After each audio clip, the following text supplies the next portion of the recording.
But you should know that, इसीलिए इस question को मैंने यहाँ पर इंक्लूड किया है। और Dalton's law of partial pressure के लिए जो भी गैसेस हम मिक्स कर रहे हैं, the gases must be non reacting, gases must be non reacting, नहीं, gases must B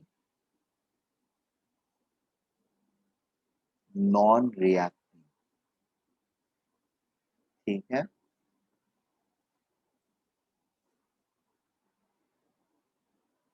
So those gases that are non-reacting will follow, their mixture will follow the Dalton's law of partial pressure, ठीक है।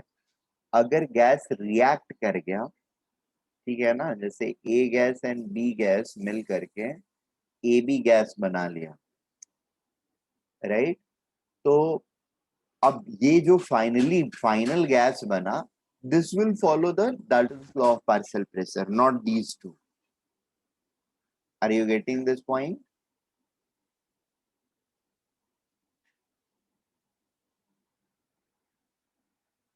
Hello. Yes sir. मतलब अगर ए और B react कर रहे हैं तो ए और B Dalton's law of partial pressure को फॉलो नहीं करेंगे, दैट्स द पॉइंट, ठीक है। ये पॉइंट को एक्चुअली हम लोग ऐड कर लें अपने डाल्टन्स लॉ के नोट्स में, if it is not written. Clear to all of you? Yes sir. Okay, now we have this first question: which of the following gases will you consider to be ideal or real? There are three gases under three different conditions and we are being asked to find whether they are ideal or real, ठीक है। तो first test of reality or ideality is, how are we going to calculate reality or ideality? By calculating the value of Z, right? तीनों के लिए actually हम लोग Z की value को कैलकुलेट करेंगे and will try to see what is the value of Z is. If it is coming equal to 1, then it is ideal. If it is not, then it is real, ठीक है। Z not equal to 1 implies real. Z equal to 1, it will be ideal, okay। Yes sir. So इन तीनों के लिए हम लोग calculate करते हैं एक एक करके and will try to see what we are going to get. या आप लोग को करना है इसको एक बार अटेम्प्ट फटाफट। Let it be, I will do. First वाले के लिए the Z is simply P into V by nRT। एक मोल के लिए n 1 रहेगा, otherwise n if n is not equal to 1, तो n की जो वैल्यू है वो हम पुट करेंगे। यहाँ पर n की value is different from 1, so we will have to put it. Pressure दिया हुआ है दिस मच, वॉल्यूम दिया हुआ है ये, टेम्परेचर दिया हुआ है ये एंड मोल्स दिया हुआ है इतने। So it will become 24.63 into 1 divided by 0.25 into 1200 multiplied by 0.0821. This is going to be equal to 1. ये नंबर 1 हो जाएगा, इसको मल्टीप्लाई करोगे ना, दिस विल बिकम 300। ये डेसिमल को इस साइड लेकर के आएंगे, 2 8.21, 8.21 into 3 is 24.63, ठीक है। So 24.63 by 24.63 will make it 1. So this is going to be an ideal gas, or this is going to behave ideally, right? Second system yes is, sir. the second system will be, इसके लिए Z जो है 6 gram of propanol. अब propanol का formula क्या होता है? Who is going to tell me?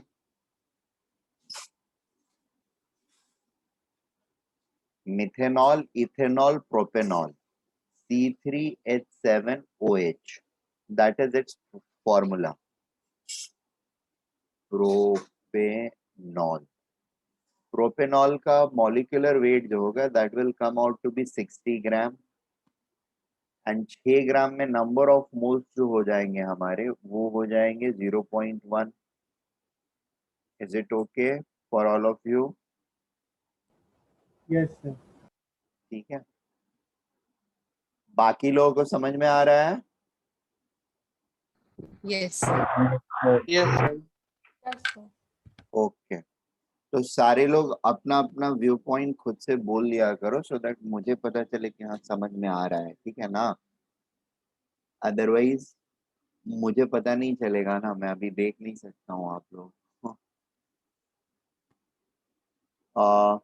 Okay, यहाँ पर भी सेम चीज, pressure into volume divided by nRT, and pressure here is, it is given in pascal, that is SI unit, ठीक है? 2.4956 into 10 to the power 6, और volume जो है वो मिलीलीटर में दिया हुआ है। ये SI यूनिट है नहीं, तो इसको सबसे पहले हम SI यूनिट में कन्वर्ट करेंगे। 100 ml दिया हुआ है, तो 100 ml का मतलब होता है 100 cc, क्यूबिक सेंटीमीटर, ठीक है? That is 100 divided by 10 to the power 6 metre cube. ये हमारा SI यूनिट हो जाएगा, which is 10 to the power -4 metre cube, ठीक है?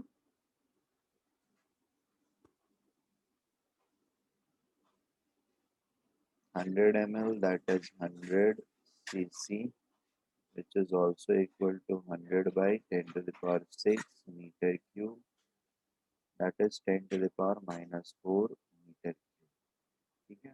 तो इसको 10 to the power -4 metre cube से मल्टीप्लाई कर दिया, and then we will divide it by 0.1 into, और the temperature is 300 Kelvin into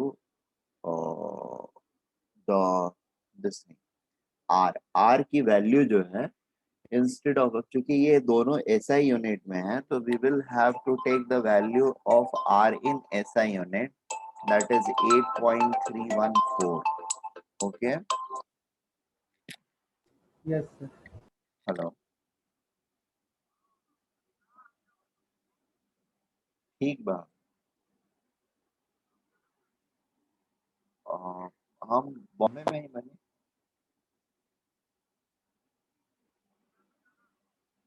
Bombay में कहाँ? गोरेगांव। हाँ हाँ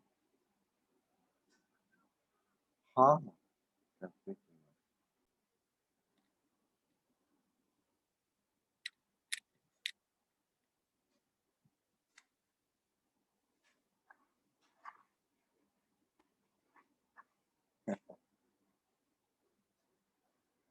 sorry, yes.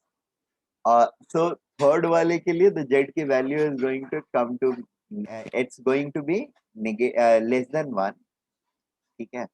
It is going to be less than 1, 22.42 आ रहा है, and divided by 24.63, z is equal to, which is less than 1, and therefore this is going to behave as a real gas. Okay, next one is, what is the molar volume of N2 at 500 Kelvin and 600 atm pressure, considering it as ideal gas and considering it as a real gas, assuming negligible attractive force between the molecules. अच्छा, ये assumption लेने के पीछे पहले solve करते हैं।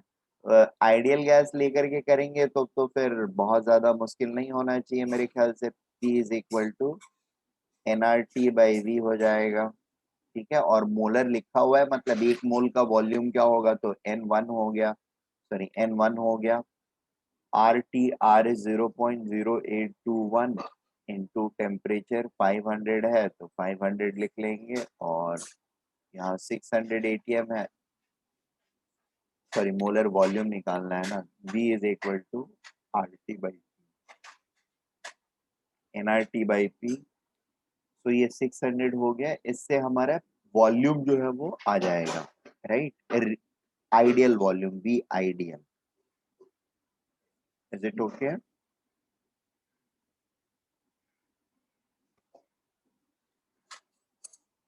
Hello, Yes, sir.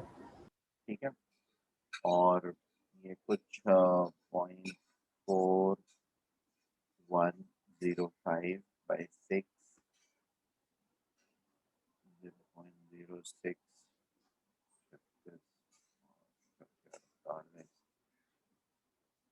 686 litre आ रहा है। अब next thing is when we are going to calculate the real volume, ठीक है, हमारा इक्वेशन क्या होता है, pressure plus A by V square into V minus B into RT, ठीक है। सी यहाँ पर एक्चुअली अगर इस वॉल्यूम को लेकर के चलेंगे हम, if we are taking this volume into consideration या अट्रैक्टिव फोर्सेस को भी कंसिडर करके लेके चलेंगे, तो हमारा इक्वेशन जो होगा वॉल्यूम का, that will become a cubic equation, ठीक है। The entire equation and turn out to be a cubic equation. और क्यूबिक इक्वेशन सॉल्व करना अभी फिलहाल हम लोग के स्कोप में नहीं है, ठीक है। एंड इसीलिए यहाँ पर अज्यूमिंग नेग्लिजिबल अट्रैक्टिव फोर्स दिया हुआ है, ठीक है। रियलिटी में क्या होगा, एक्चुअल रियल गैस का अगर हम सॉल्यूशन करते हैं और V को जब हम सॉल्व करते हैं क्यूबिक एक्सप्रेशन से, तभी हमको एक्चुअल वैल्यू आएगी, ठीक है। अगर हम अप्रोक्सीमेट करते हैं वैल्यू को जिसमें A को नेग्लिजिबल ले रहे हैं, तो उससे जो वैल्यू आएगा प्रेशर का, और एक्चुअली अगर 1 मोल ऑफ रियल गैस लेते हैं यही सेम वाला गैस और प्रेशर और टेम्परेचर मेंटेन करते हैं, तो उसका वॉल्यूम जो होगा that will not be the same as one which we are going to calculate in this one। बात समझ में आ रही है आप लोगों को? I'm just letting you know in this few moments, ठीक है। सबसे पहला काम ये करते हैं, इसको सिंप्लीफाइड वे में पहले सॉल्व करता हूं मैं। तो V आइडियल क्या हुआ, ये वाला वैल्यू हुआ मेरा, and it is being said that attractive force is negligible. ये स्पेशली दिया हुआ है सो दैट हम सॉल्व कर पाए इसको। P plus A by V square into V minus B is equal to RT रहेगा। ये वाला टर्म जो है that is 0, so it will become P into V minus B is equal to RT, that implies V minus B is equal to RT by P, और V is equal to यानी V real will become equal to RT by P plus B, ठीक है। RT ये है मेरा, RT by P तो 0.0686 plus B की value यहाँ है 0.037। I'll add them to make it 0.037, ठीक है। ये एक्चुअली 37 नहीं है, 17, बट ठीक है, यहाँ पर 37 है तो इसको 37 लिख लेते हैं। It will get added up to make it 6 8 10 15 के 5 1 6 3 9 10 0 and 1 1056 litre will be its value, ठीक है। अब सर एक क्वेश्चन एक बार रिपीट कीजिए ना।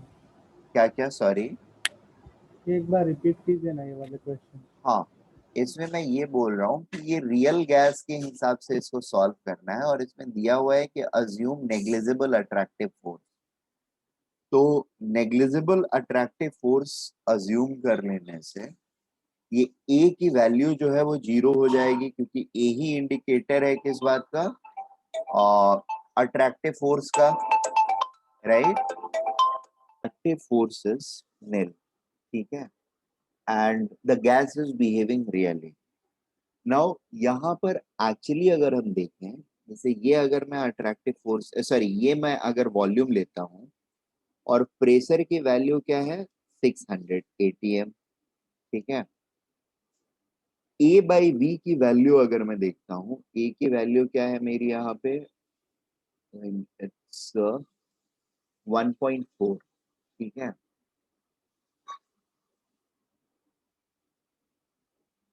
हेलो, ए की value is 1.4 divided by 0.01, sorry 0.1056 का स्क्वायर करके अगर इसको डिवाइड कर, the number which we are going to get is,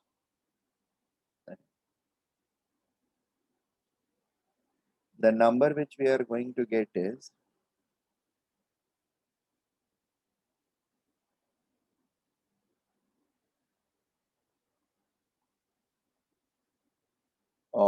it is going to be close to 140, ठीक है,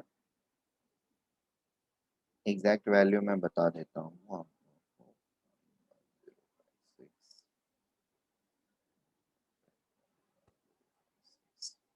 it's 125, ठीक है, 125.5। now 125.5 जो वैल्यू है, this is definitely not a negligible value compared to 600।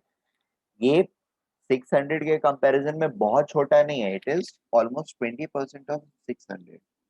सो अगर रियल तरीके से हम देखते हैं, मतलब रियल मतलब एक्चुअली रियल तरीके से देखते हैं, एक्चुअल तरीके से, तो what is going to happen, this term must not have been a negligible term, we cannot neglect it, but for sake of solving, just because uh,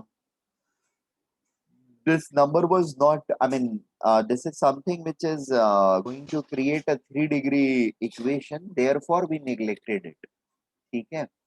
अगर इसको नेग्लेक्ट नहीं करते तो फिर हमारा सॉल्यूशन या एक्चुअल वॉल्यूम वॉल्यूम यानी real volume calculation जो आता वो क्या होता, if we try to do that, ठीक है, तो हमारा इक्वेशन कैसे सॉल्व होता या क्या बनता, we can just have a look at it, it would have become p into v square plus a into v minus b, फिर ये हमारा v square rt। सो अब इसको फिर से करेंगे तो it is going to be P V cube plus A V minus B P V square minus A B is equal to V square R T, and further solving पर यह आ जाएगा P V cube, ये दोनों एक तरफ आ गए तो minus B P plus R T bracket V square and plus A V minus A B is equal to 0। ये क्यूबिक इक्वेशन बनेगा, यहाँ पर वैल्यूज रखते हैं, this will become 600 volume cube minus b into p, b is 0.037, that is point, sorry, 0.037 into bp 600 r into t, this part is coming out to be 22.2 and plus r and t, that will give me 0.0821 into 500, this is 41.05 into v square plus a into v, a क्या है, a is 1.4 1.4 into V. This term will become 63.05. ठीक है, so we'll put 63.05 volume square, and this is 1.4 V and minus A into B. अच्छा, मैंने वो गड़बड़ किया है एक्चुअली। ये 37 दूसरे वाले का ले लिया, यहाँ पर वही मुझे ध्यान आ रहा था 1.17 है। ओके, चलेगा, जो भी आ गया। और अभी खैर ये अगर 0.17 लेते हैं तो ये 0.85 हो जाएगा, 856 हो जाएगा, और फिर ये नंबर जो है ना और ज्यादा इन्फ्लेट हो जाएगा। सो माय ओनली पॉइंट यहाँ पर आपको बताने का ये कैलकुलेशन कि अगर हम रियलिटी में मतलब एज पर नंबर्स अगर जा रहे हैं तो this number is a by V square is not negligible. ठीक है, it's not negligible, not at all, but still हम उसको नेग्लिजिबल लेकर के सॉल्व कर रहे हैं to get this real volume. ठीक है, हावेवर जब एक्चुअल रियल वॉल्यूम हम कैलकुलेट करेंगे तो that is going to come from this equation. ठीक है, और ये इक्वेशन से क्या वैल्यू आएगा ये भी मैं एक बार आप लोग को करके दिखा दे रहा हूँ। ठीक है ना, 4 into 0.017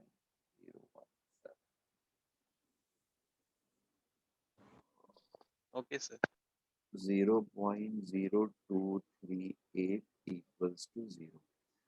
एक सेकेंड, ये वाला वैल्यू को थोड़ा सा मॉडिफाई कर देता हूँ। बी की वैल्यू यहाँ पर मैं 0.017 ले रहा हूँ, तो यहाँ पर भी 0.017 ले लेता हूँ।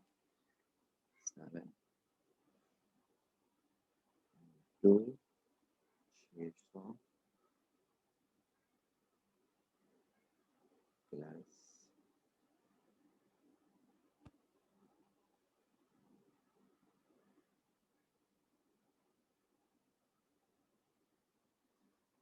this number is going to get modified to 51.25. This is going to be this number. अब सी, ये क्यूबिक एक्सप्रेशन है और क्यूबिक एक्सप्रेशन सॉल्व करना अभी ना तो हमारे डोमेन में है, और but just for sake of realization मैं एक बार इनके सॉल्यूशंस को कर देता हूँ, मतलब वैल्यू फाइनल लिख देता हूँ। एक्चुअली आप नेट पर सर्च कर लेंगे कोई भी कहीं पर, मतलब गूगल पे ना, क्यूबिक एक्सप्रेशन या क्यूबिक इक्वेशन, ये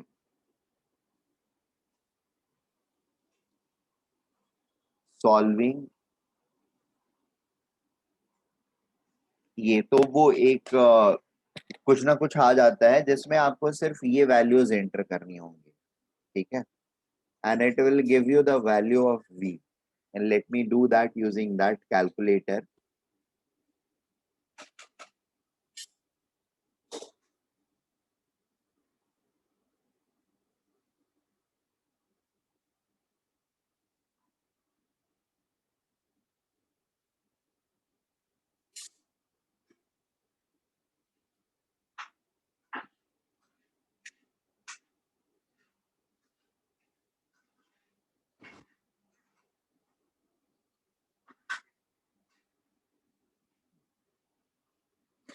So for us the coefficient a, the first coefficient is 600. This is called a coefficient, this is b coefficient, minus, मतलब अगर आप लोग कर रहे हो तो 25 51.25, then we have c coefficient that will be 1.4 and d coefficient will be 0.0238. Now we are getting one real value and rest two values are complex, that is unreal, and the real value is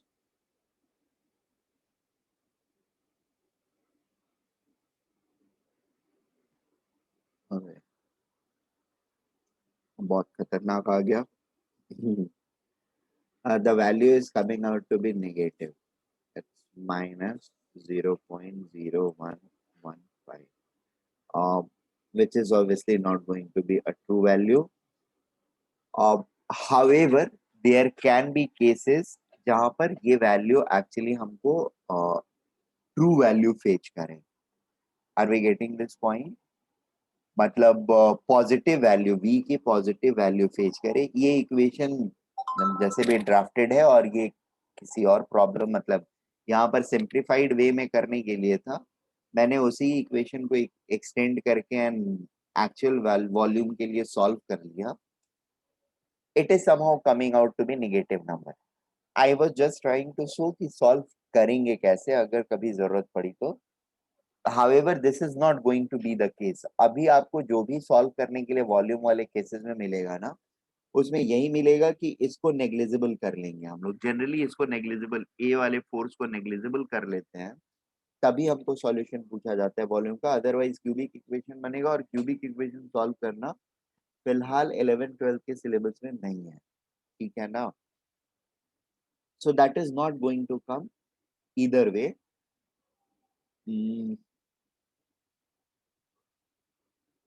okay, यहाँ पर एक चीज मैं और बताना चाह रहा था. I'll just let you guys know. See, पहला वॉल्यूम आइडियल जो आया था वो कितना था? That was 0.0676 या 686 लीटर. ठीक है. करेक्टेड वी रियल जो था वो कितना था? सॉरी, ये अजम्पशन के साथ वी रियल जो था वो 0.0856 था आफ्टर एडिंग दिस मच. ठीक है. और जब प्रेशर मेरा 600 atm है, दिस इज प्रेशर. और हम लोग ये भी प्रूव कर पाए कि चूंकि ए बाई ये वी रियल जो हमने कैलकुलेट किया इसका स्क्वायर अगर हम लेते हैं, this number is comparable to 600. ठीक है. It's not at least much smaller और मच डिफरेंट फ्रॉम 600. देयरफॉर ये टर्म को हम नेग्लेक्ट नहीं कर सकते हैं. ठीक है. सपोज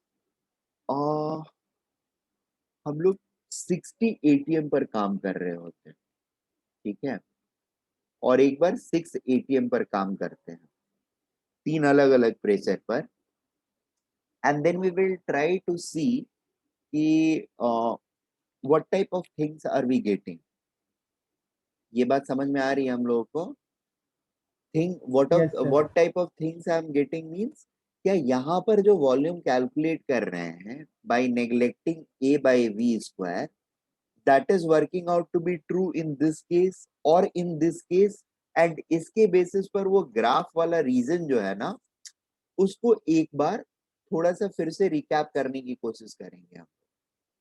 बात समझ में आ रही है सारे लोगों को? जैसे ये वाला जो ग्राफ था इंक्रीजिंग पी एंड जेड और ये z इज इक्वल टू 1 था, राइट? ऐसा ही करवाता था ना. तो एक तो हम 600 के डोमेन में, मतलब दिस इज 600 atm अगर हम जा रहे हैं, मतलब ये हाई प्रेशर ही होगा. मीडियम जोन प्रेशर तो बोल नहीं सकते हैं उसको, या लो भी नहीं बोल सकते हैं. 600 atm is never low, right? 60 mid level ये भी है कि नहीं, मतलब 60 इज मीडियोकर हो सकता है, नहीं भी हो सकता है. ठीक है. और हाँ, बहुत हाई प्रेशर में इसको कंसिडर नहीं कर सकते. 60 atm is not very high pressure. 100-150 के ऊपर ही हाई प्रेशर हम बोलते हैं, बहुत अच्छा हाई प्रेशर. ठीक है. वेरी हाई प्रेशर बेसिकली 100-150 के ऊपर. मॉडरेट टू हाई ये है. This is definitely moderate. Low pressure 1-2 atm pressure या उससे कम प्रेशर अगर हो रहा है, that is low pressure zone. ठीक है. वो यहां पर है. तो इन 3 प्रेशर्स पे हम वीबी की, सॉरी वी की वैल्यू जो है वी रियल, इसको कैलकुलेट करते हैं. ठीक है. अगर 60 atm है तो हमारा वॉल्यूम क्या आ जाएगा? This will become 60 into v real minus b, that is 0.017 is equal to RT that is 500 into 0.0821. V real will be equal to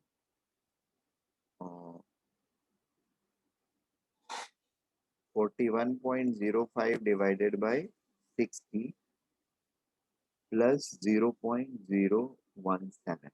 ठीक है. Now if I perform this exercise, what I'm going to get is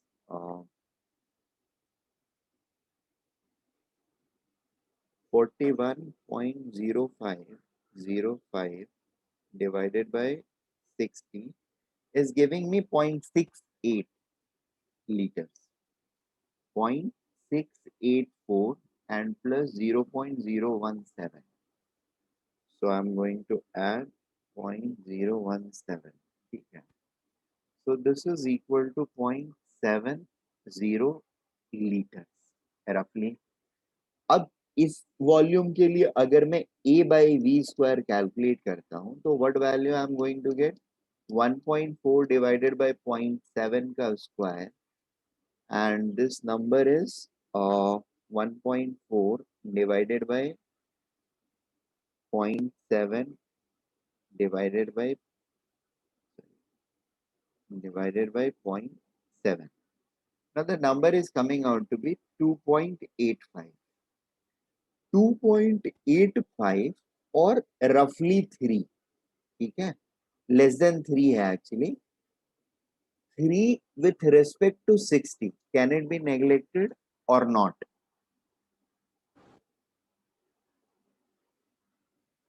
ठीक है. So 3 out of 60 is approximately 5%. ठीक है. Is it okay?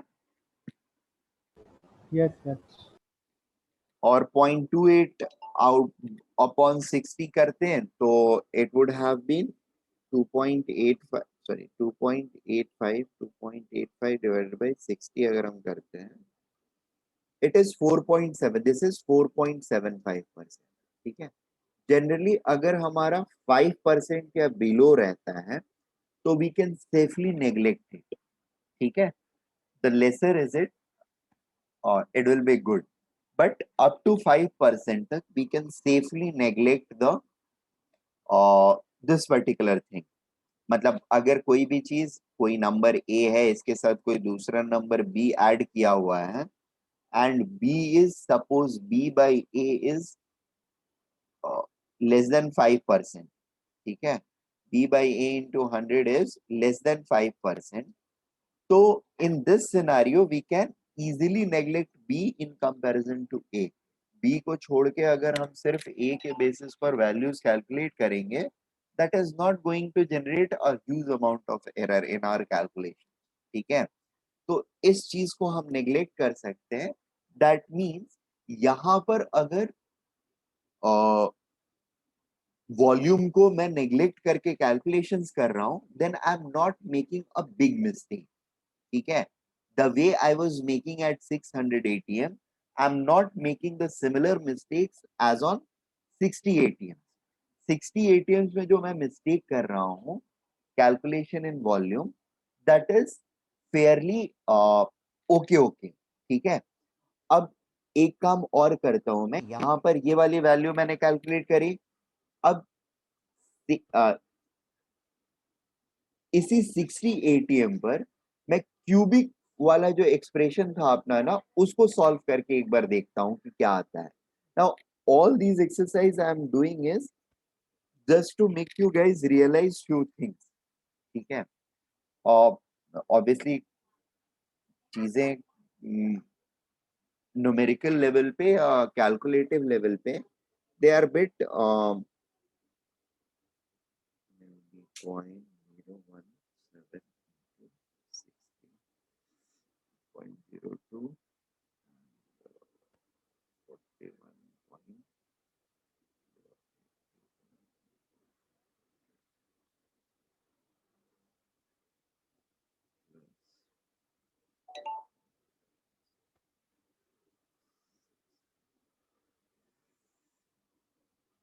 this will become 42.07 V plus 1. 0.4v minus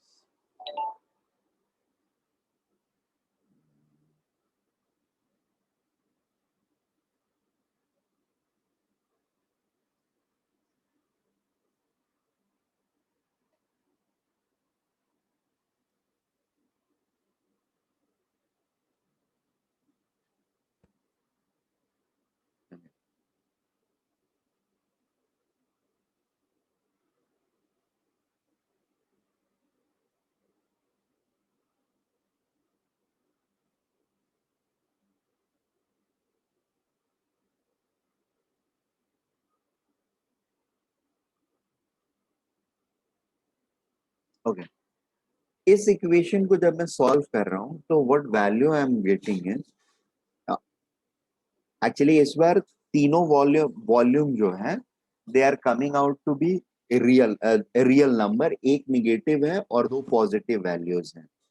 एक value of v जो है that is v1 is equal to 0.6652, ठीक है। दूसरा वैल्यू जो आ रहा है वो -0.01, ये तो नेग्लेक्ट हो जाएगा। और तीसरा वॉल्यूम जो आ रहा है दैट इज 0.0483, ठीक है। ऑब्वियसली ये दोनों नेग्लेक्ट हो जाएंगे क्योंकि रियल वॉल्यूम से इतना कम नहीं हो सकता है, तो सॉरी आइडियल वॉल्यूम से इतना कम नहीं हो सकता है। This is something which is going to be acceptable, ठीक है। और यहाँ पे हमारा इस टर्म को नेग्लेक्ट करके जो वैल्यू निकाल रहे थे that is coming out to be 0.70 litre.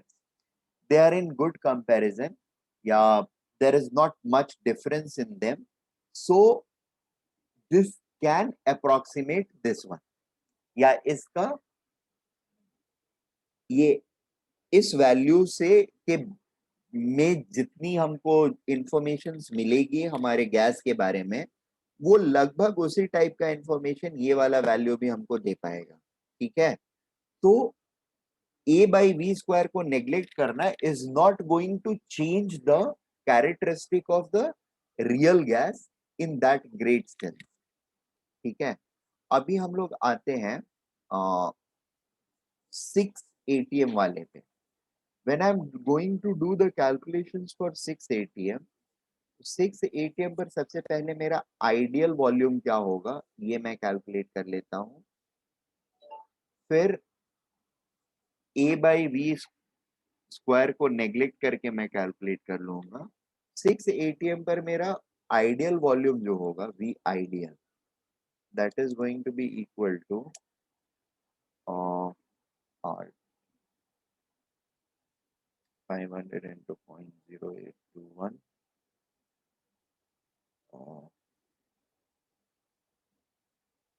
divided by 6.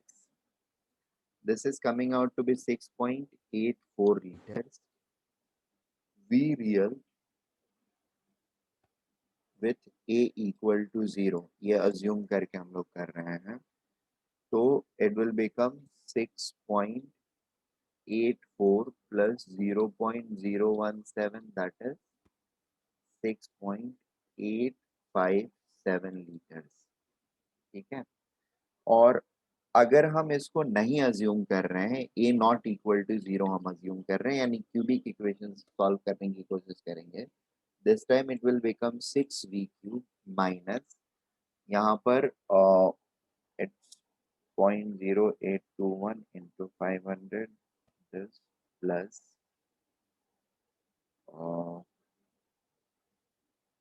b into p. b is 0.017 into 6, that is 41.152 b square plus 1.4 capital B minus 0.0238 is equal to 0.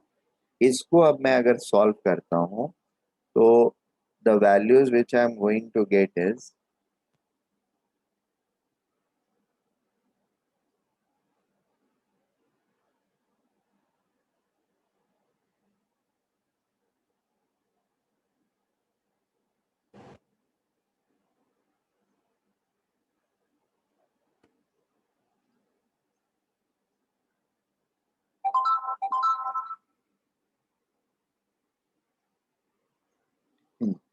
यहाँ पर वॉल्यूम्स जो आ रहे हैं मुझे वो आ रहे हैं 6.8862 लीटर्स, ठीक है।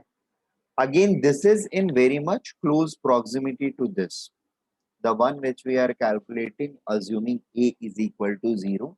और वैसे भी अगर देखते हैं 1.4 डिवाइडेड बाय इस वॉल्यूम को अगर करते हैं 6.85 का स्क्वायर से अगर डिवाइड करते हैं हम, this will become roughly equal to maybe 45, 1.4 by 45 जो होगा, this will become a quite small number, it will become less than 0.07 and 6 के कंपैरिजन में ये वैल्यू जो है ये लगभग 1% के आसपास है।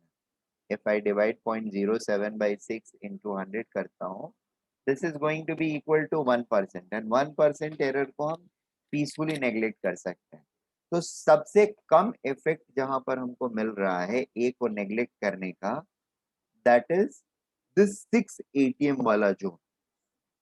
Are we getting this point? A को नेग्लेक्ट करने से जो सबसे जहां पर मैं बहुत ही इजीली उसको नेग्लेक्ट कर सकता हूं, that is this zone, right. यहां पर भी लगभग नेग्लेक्ट कर सकता हूं, बट एटलीस्ट 600 ATM पर it is not very much right और एडवाइजेबल टू नेग्लेक्ट इट, ठीक है। Are we getting this point? Yes, sir. Okay.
अरे जस्ट अ करेक्शन, वो फर्स्ट वाला जो वैल्यू सॉल्व किया था ना 600 को यूज करके एंड 51.25 वॉल्यूम को यूज करके, उसमें भी v की वैल्यू नेगेटिव नहीं आई थी, एक वैल्यू जो आया था वो पॉजिटिव था, and that was equal to v is equal to 0.05656 litre. वो मैंने गलत एक एंट्री डाल दी थी, ये वाली, इस वाले सिनारियो में जब ये मेरा इक्वेशन है, ये एंट्री मैंने पॉजिटिव डाल दी थी, इसलिए ये वैल्यू नेगेटिव आ जा रहा था। बाकी में भी सेम गलती कर रहा था मैं, सेकेंड वाला इक्वेशन जब सॉल्व कर रहा था इसके लिए, तब मुझे वो समझ में आया। खैर करेक्टेड वैल्यू इसके लिए निकाला था, इसका पहला वाला इक्वेशन का करेक्टेड वैल्यू नहीं निकाला था मैंने, वो गलत वैल्यू निकाला था।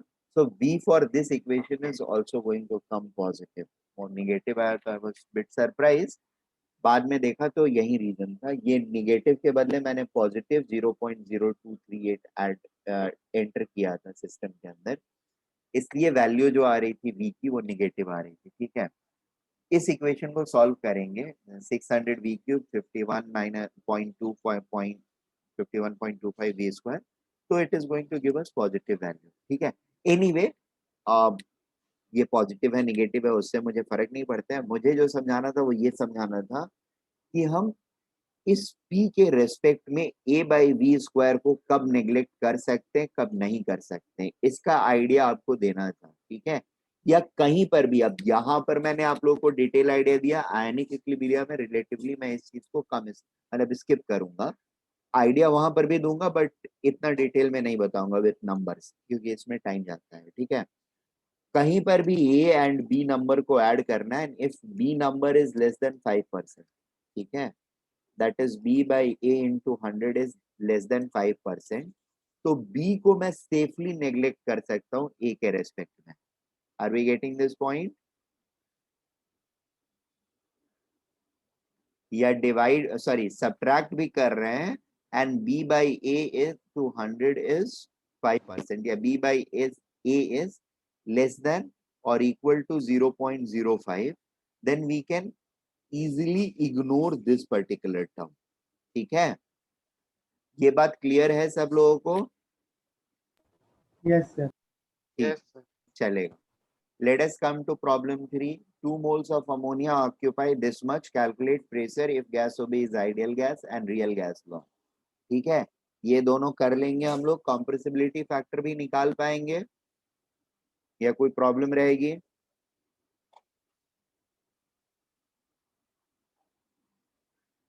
हेलो, निकल जाएगा ना? थर्ड वाला कर पाएंगे हम लोग? हाँ, sir. Yes, sir. What about Yes, sir. Others? Yes, sir. Yes, sir. हो जाएगा, ठीक है। 3 नंबर को आप लोग एक बार ट्राई कर लेंगे, अगर नहीं होता है तो फिर हम लोग नेक्स्ट लेक्चर के शुरू में एग्जैक्टली इसको डिस्कस कर लेंगे, ठीक है। अगर नहीं होता है तो आंसर्स नीचे दिए हुए हैं, so you can match it. अगर नहीं मैच होता है तो फिर we can obviously discuss it.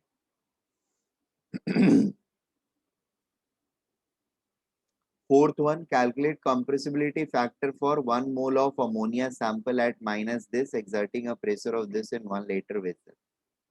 Ideal pressure under similar conditions क्या होगा? This is something which you guys can calculate, I believe. Am I right? हाँ, yes, sir. Yes. Okay.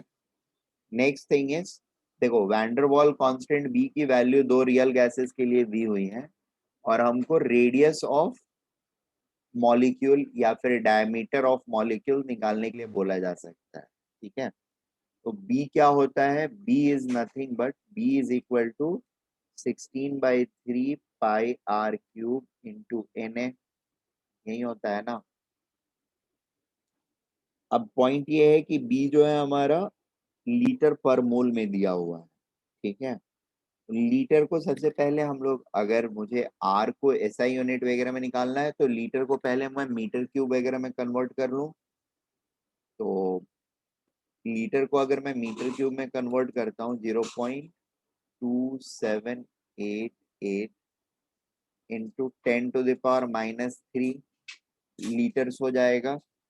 और इसको अगर मैं देखूं तो दिस विल बिकम 27.3 डेसिमल, इसको भी राइट लेकर के आता हूँ, 27.88 इंटू 10⁻⁻6 मीटर क्यूब हो जाएगा। And this divided by Na 6.022 into 10⁻23, and बाकी सारे कैलकुलेशंस कर करा करके 3/16 into 7/22 is equal to R cube. Cube root इसका निकाल लेंगे 1/3। कैलकुलेशंस थोड़े से डिफिकल्ट होंगे, बट देन कैलकुलेटर यूज कर सकते हो अगर चाहिए तो, और प्रोवाइडेड आपको यूज करना आता हो। Otherwise log table is something जिसको आप यूज कर सकते हो, वो भी नहीं यूज करना है तो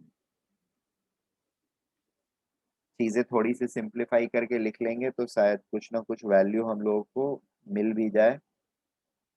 जैसे अभी मैं फटाफट इसको सॉल्व कर देता हूँ। फॉर एग्जांपल मैं मतलब बेसिकली अगर मुझे सॉल्व करना होगा तो मैं इसको ये करूँगा, पहले जो भी पूरे टर्म्स हैं उनको मैं सॉल्व कर लूँगा कैलकुलेटर में डाल करके। 27.88 multiplied by 3 multiplied by 7 divided by 6.022 divided by 16 divided by 22. These numbers are making me 0.1578 into this is 10 to the power -29, ठीक है। इसको 1.578 इंटू 10 टू द पावर -30 लिख सकते हैं मीटर क्यूब। और मीटर क्यूब लिखने की जरूरत नहीं है, इस पर रेज टू द पावर 1/3 कर देते हैं इज इक्वल टू आर। तो अब ये नंबर जो है this will become 10 to the power -10 directly, and ये मीटर में रहेगा। बाकी जो नंबर एक्चुअली सॉल्व करने के लिए रह गया वो रह गया 578 रेज टू द पावर 1/3, ठीक है। अब 1.578 जो है, जैसे 1.2 का क्यूब मैं करता हूँ, ठीक है, तो the value I am going to get is 1.728। 1.2 का क्यूब इज 1.728, दैट मीन्स इसका cube root is definitely going to be less than 1.578 का cube root is going to be less than 1.2। Are we getting this point? तो इसको रफली मैं 1.2 लेकर के solve कर सकता हूँ, या थोड़ा और अप्रोक्सीमेशन करना है तो मे बी 1.18 ले सकता हूँ इसको, रेडियस को। That is how I am going to get this value, ठीक है। और इनका आंसर भी यही होना चाहिए। 1.4 into 10 to the power -10 metre, ये तो थोड़ा ज्यादा हो गया। 1.4 नहीं होगा, 1.18 होगा। मैंने वो सॉल्व करके नहीं देखा था, इसलिए मैं सॉल्व करके भी सोचा देख लेता हूँ। और 6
अरे हेलो हेलो, आई थिंक इसको Yes, सॉल्व sir. करके लिखने में मैंने गलत लिख दिया है।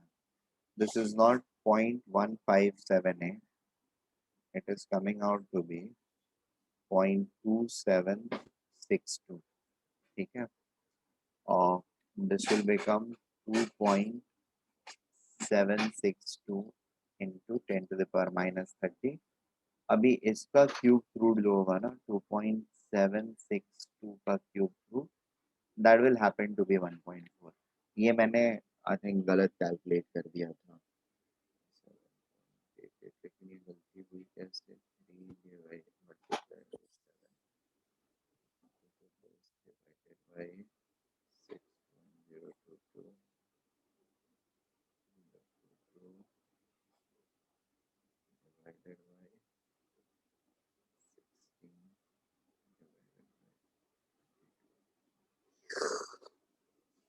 पता नहीं कुछ नंबर फिर गड़बड़ एंटर कर दिया था कैलकुलेटर में. फर्स्ट राउंड जब कैलकुलेट कर रहा था ये वैल्यू नहीं है. ठीक है, this is wrong value by mistake given. This is 0.2762 और 2.762 का क्यूब रूट एंड 2.672 का क्यूब रूट जो है 0.4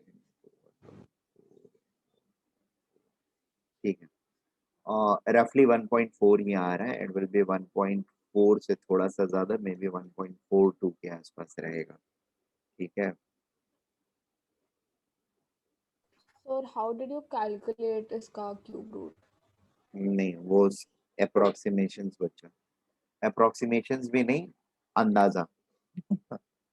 उन नंबर्स के साथ अंदाजा से ही कर सकते हैं, ऐसे नहीं होगा. अब 1.2 का मुझे ध्यान रहता है 1728. ठीक है, 1.1 का जो होता है या 1.11 का जो क्यूब होता है दैट इज 1331. ठीक है, अब ये नंबर्स कुछ याद रहते हैं. 14 वाला एग्जैक्टली बोलूं तो मुझे नहीं पता था और नहीं पता है, दैट्स ट्रू. तो वाइल सॉल्विंग द नंबर्स अब एक बार आप जैसे यूज करोगे, कैलसी को यूज करके निकालोगे,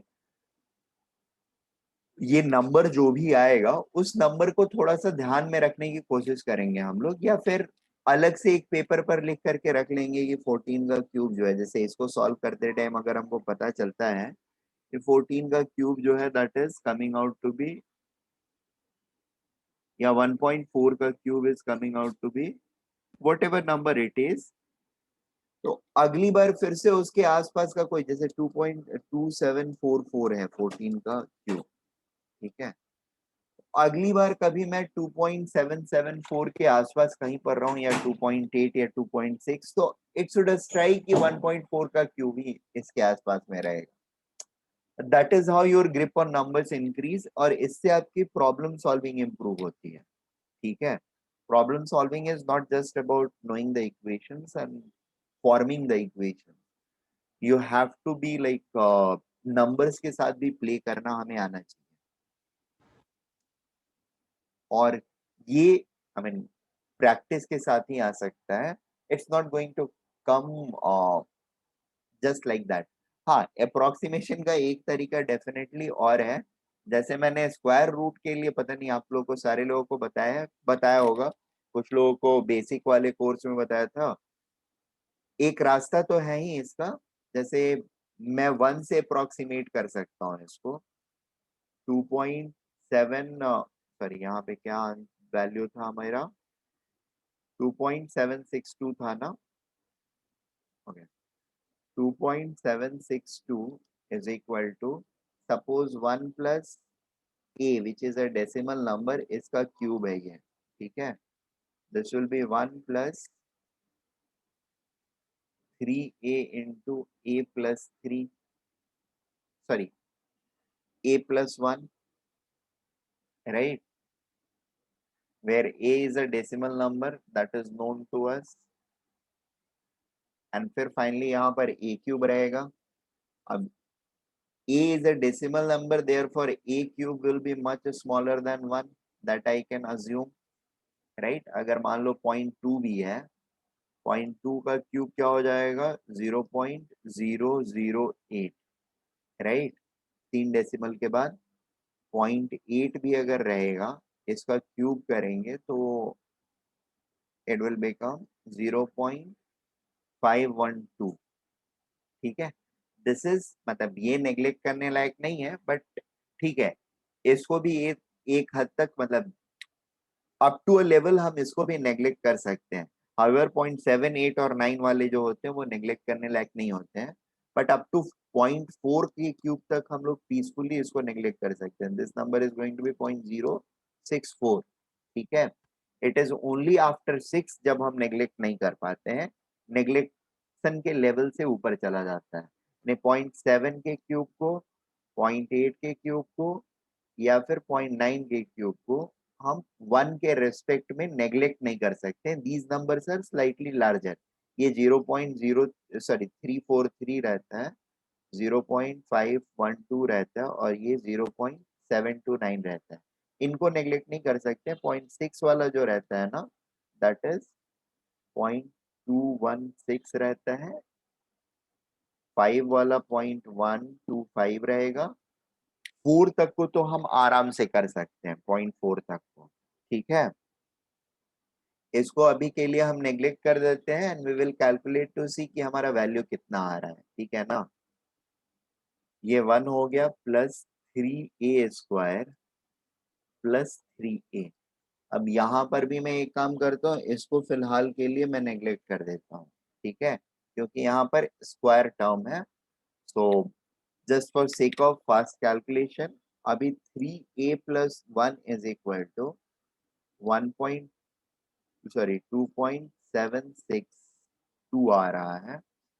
1 सब्ट्रैक्ट करेंगे तो 1.762 आएगा एंड 3a, और a is 1.762 divided by 3, that is 5 और 0.5 रफली 0.6 आ रहा है हमारा। बट वी नो दैट यहाँ पर मैंने इसको भी नेग्लेक्ट किया है और इसको भी नेग्लेक्ट किया है। एक्चुअली दोनों नेग्लेक्शन हर बार काम नहीं करेगा। ये नंबर और अगर छोटा होता, 0.4 के बदले मान लो 0.2 वगैरह रहता है ना, तब ये अप्रोक्सीमेशन भी काम कर जाता और हमारा वैल्यू जो होता वो सिर्फ इसी से कैलकुलेट हो जाता। बट अभी के लिए ऐसा नहीं हो रहा है। बट हाँ, हमें एक चीज डेफिनेटली मिल गया यहाँ से कि the value is going to be, जैसे मुझे अगर 1.2 का वैल्यू पता है कि 1.728 है और ये वैल्यू कैलकुलेट करने से मुझे 0.6 की लिमिट आ गई। ठीक है, तो ये मुझे अब पता चल गया कि 2.762 जो है that is going to lie between 1.6 के क्यूब और 1.2 के क्यूब के बीच में, राइट। ये किसी नंबर, ऐसा नंबर जो कि 1.2 से 1.6 के बीच में लाई करता है, उसका ये क्यूब है। नंबर्स क्या क्या है जो कि हमारे पास क्लोज विसिनिटी में 1.3, 1.4 and 1.5। That is how we keep on refining things and finding it. And actual method कैल्सी में जो यूज किया गया होता है प्रोग्राम ना कैलकुलेट करने के लिए, इस तरह के प्रॉब्लम्स को सॉल्व करने के लिए, वो भी एग्जैक्टली यही एल्गोरिदम होता है, टू बी प्रिसाइज। आप लोग मे बी जो भी इंजीनियरिंग में जाओगे या ऐसे भी अगर आप साइंस या मैथमेटिक्स पढ़ते हो, हायर मैथमेटिक्स 12th के बाद 13th 14th में, you will come across this methodology to solve equation, that is numerical methods of solving problems। ठीक है, डिस्क्रीट मैथमेटिक्स का पार्ट होता है, उसमें इस तरह के मेथड्स हम डिस्कस करते हैं जिसके थ्रू चीजों को अप्रोक्सीमेट करते हैं। ऐसे इक्वेशन जिनको वैल्यूज के बेसिस पर सॉल्व नहीं कर सकते, उनकी वैल्यू को अप्रोक्सीमेट करने का हम सीखते हैं। ठीक है, तो या कुछ कुछ चीजों के लिए yes we have a foolproof thing, but कुछ चीजें, कुछ नंबर्स आपको ध्यान में रह करके, मतलब ध्यान में रहेगा, that is going to help you to solve rest of the things. ठीक है, okay, let me come to, similarly हम इसके लिए भी सॉल्व कर सकते हैं, राइट। बी की वैल्यू अगर ये है तो what will be the answer. 6th question में, this is the temperature and this is the pressure and density of this is this, water vapor is this, compressibility factor क्या होगा, ठीक है, PV is equal to ZRT, right, ZNRT, PV is equal to ZNRT और Z in is equal to PV by nRT और this is mass by molecular mass, molecular mass ऊपर volume नीचे, तो density आ जाएगा P by molecular mass into density into RT is equal to Z. We can calculate the value of Z using this equation. Density को थोड़ा सा हमको ध्यान देना होगा, अगर हम प्रेशर को ATM, मॉलिक्यूलर मास को किस यूनिट में लेंगे, एटीएम को लीटर में ले रहे हैं, सॉरी एटीएम को सॉरी प्रेशर को एटीएम में ले रहे हैं, वॉल्यूम को किस चीज में लेंगे हम, volume has to come into litres, यहाँ पर ग्राम पर सीसी दिया हुआ है तो इसको ग्राम पर लीटर में कन्वर्ट करेंगे पहले, तब फिर यहाँ पर हम एंटर कर सकते हैं इसको डी को। ये बात समझ में आ रही है? डायरेक्टली इस नंबर के साथ कैलकुलेट करोगे Yes. You will fall into trouble. Trouble क्या, प्रॉब्लम सॉल्व नहीं होगा, गलती आंसर नहीं करके आओगे। Fine, Yes, sir. That is a catch over here. Dimensions sorry units के ऊपर हम लोग हमेशा ध्यान रखेंगे, स्पेशली कॉम्पिटिटिव एग्जाम्स में जब हम सॉल्व कर रहे हैं। बोर्ड्स वगैरह में ऐसी कोई बचकानी हरकत, मतलब नॉट बचकानी हरकत, इस तरह का गुगली नहीं फेंकते हैं लोग, बट कॉम्पिटिटिव एग्जाम्स में ऐसी गुगलियां फेंकी जाती हैं, ठीक है। So you have to be cautious in order to handle it. Am I right?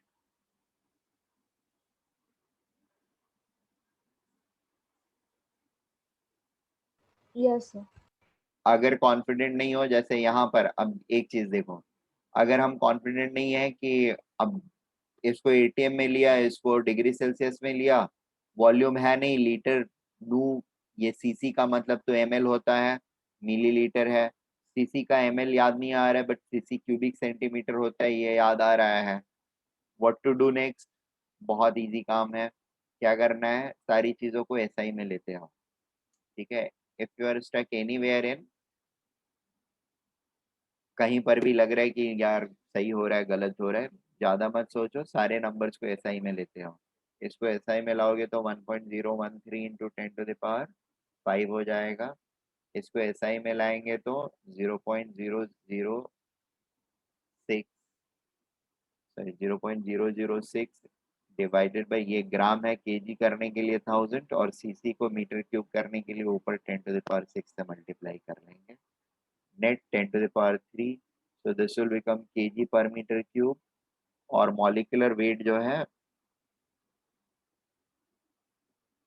Molecular weight water vapour है H2O, ये 18 ग्राम पर मोल होता है, 18 ग्राम पर मोल, इसके बदले ये 18 इंटू 10⁻³ kg पर मोल हो जाएगा, ठीक है।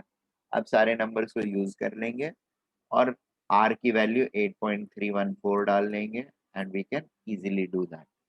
सो we have to be cautious with the, we have to be cautious with the this thing, क्या बोलते हैं, units in which the numbers are expressed। Find the number at which 3 moles of SO2 will occupy a volume of 10 liter at a pressure of this।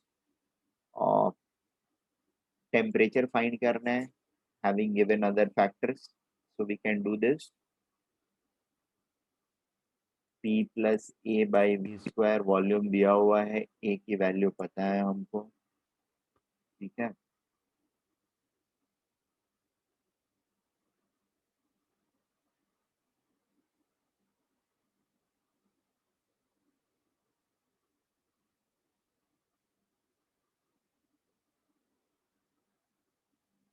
V minus B is equal to R T. अच्छा देखो यहाँ पर B की value दिया ही नहीं हुआ है, ठीक है, b का वैल्यू जनरली जो होता है वो इस रेंज में होता है 0.03 0.04 0.5 मैक्स 0.5 तक जाता है, उससे ज्यादा जाता नहीं है। अब अगर मेरा सिस्टम का वॉल्यूम 10 लीटर 15 लीटर या 5 लीटर है तो 0.05 with respect to 5 will become how much 1%. That means ये b को v के रेस्पेक्ट में हम इजीली नेग्लेक्ट कर सकते हैं, राइट? तो दिया रहे या ना दिया रहे कोई फर्क नहीं पड़ता है, अगर ये वॉल्यूम दिया हुआ है और ये volume is good enough, is it right? Yes, sir. Okay, hello, हाँ प्रणाम भाभी जी, थैंक यू। हाँ हाँ, ठीक है ठीक है।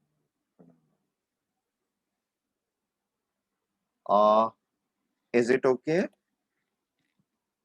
Yes, sir. सो ठीक है, सो इससे आप लोग निकाल लेंगे, ये वाला टर्म नेग्लेक्ट हो जाएगा। मतलब नेग्लेक्ट क्यों हो रहा है ये रीजन मैंने आपको बता दिया। ये जनरली बी की वैल्यू जो होती है हमारी वो 8-10 के ही मतलब सॉरी 0.05 के रेंज में रहती है, इससे या इससे छोटी ही रहेगी, ठीक है?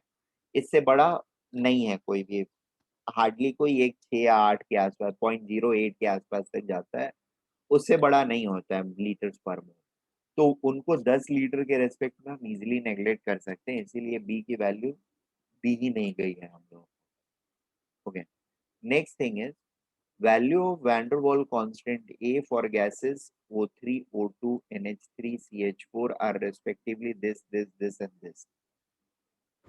The gas which can most easily be liquefied. अच्छा, most easily liquefied gas कौन सा होगा? देखिए, लिक्विफिकेशन का मतलब क्या हुआ? इजी कॉम्प्रेशन हो सके उसका, राइट? प्लॉट मेरा ऐसा होता है, ये वाला जोन क्या होता है? Difficult to compress, right? Yes, sir. और ये वाला जोन क्या होता है? निगेटिव वाला, निगेटिव डिविएशन वाला, easy to compress, right? Easy to compress Yes, zone sir. में जब चीजें रहती हैं तो हमारा ए डोमिनेंट होता है, अट्रैक्टिव फोर्स की डोमिनेंस की वजह से इजी टू कॉम्प्रेस जोन में हमारी चीजें रहती हैं, और रिपल्सिव फोर्सेस डोमिनेंट हो रही हो तो फिर डिफिकल्ट टू कॉम्प्रेस जोन में चला जाता है, right? Z greater than 1 difficult to compress, repulsive forces dominant, Z less than 1 easy to compress, attractive forces dominant, right? Yes, sir. Yes, Yes. sir. Okay, इस जोन में लाने के लिए इन दोनों इक्वेशंस में which part is responsible? P plus A by V square V minus B is equal to RT. Z के terms में अगर हम सॉल्व करते हैं तो it will simply become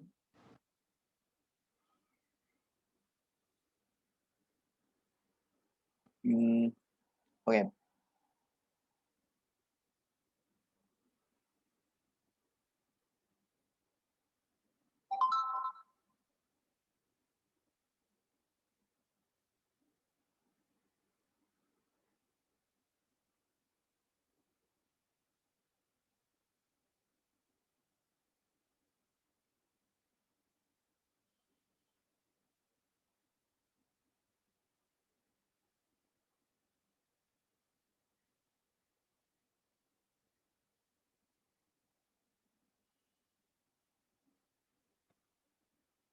Is it okay?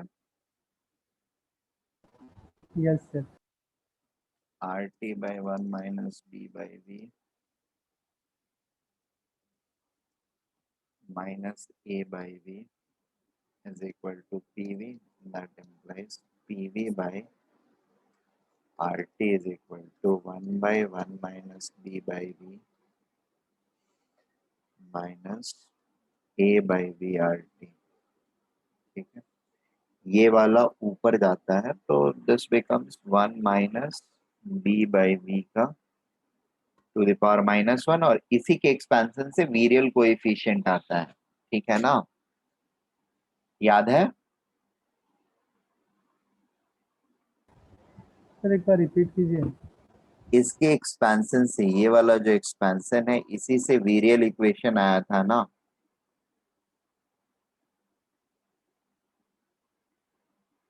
One minus B by V raise to the power -1 के expansion से हमको ये वाला टर्म मिले थे, is equal to 1 plus B by V plus B square by V square plus B cube by V cube, so on so forth up to infinite terms. और तब मैंने कुछ रीजन भी बताया था, ज्योमेट्रिक प्रोग्रेशन वाला, infinite series, if this number is much smaller than 1, then this geometric series will have the summation as this। और इसमें minus A by V R T हमने किया था, इस टर्म के साथ क्लब किया था, तो it became B minus A by R T into 1/v। और इससे हमको बॉयल्स टेम्परेचर आया था, रिमेम्बर? ठीक है, अभी के लिए वो रिमेम्बरेंस को रखते हैं थोड़ा सा साइड में। इस नंबर को हम लोग जेड मान ले, जेड मान क्या लेते हैं, ये जेड होता ही है। ठीक है, और ये वैल्यू अगर स्मॉल है, या जो भी है स्मॉल नहीं भी है, b by v anyway small ही रहेगा। अगर स्मॉल नहीं है, बड़ा भी है, फर्क नहीं पड़ता है हमको। ये वाला नंबर जो होगा ये 1 से, मतलब एक्चुअली जब हम इस जोन में हैं, that means this entire number is actually what, it is less than 1।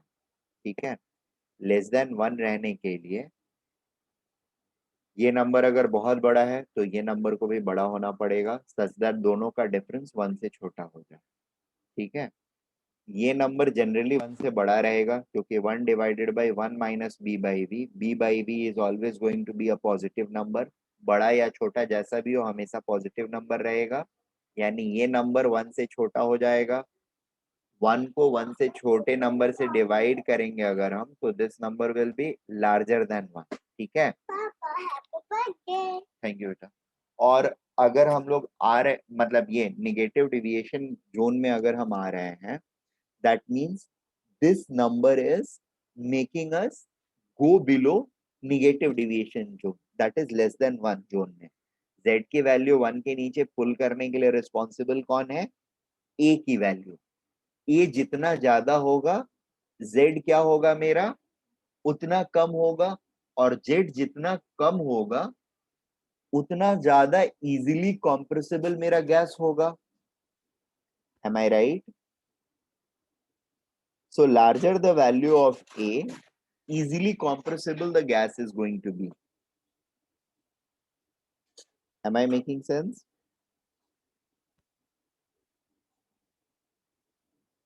Yes, sir. Yes, This sir. this dip is primarily dependent on the value of a, and value of a makes, or it indicates that how easy a gas is to uh, do, like a, how easy a gas is to compress। ठीक है, fine. अच्छा, यहाँ पर एक चीज मुझे और बताना था, जस्ट एक सेकेंड, मैं वीरियल वाले इक्वेशन पे चला जाता हूँ। जस्ट एक छोटी सी चीज मिस करी, मतलब मिस क्या करी थी, हाँ आधे घंटे और। अच्छा, हाँ हाँ हाँ हाँ हाँ।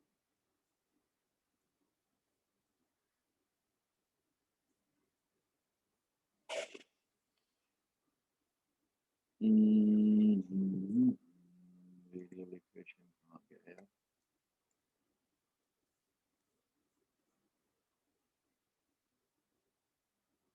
Thank you thank you.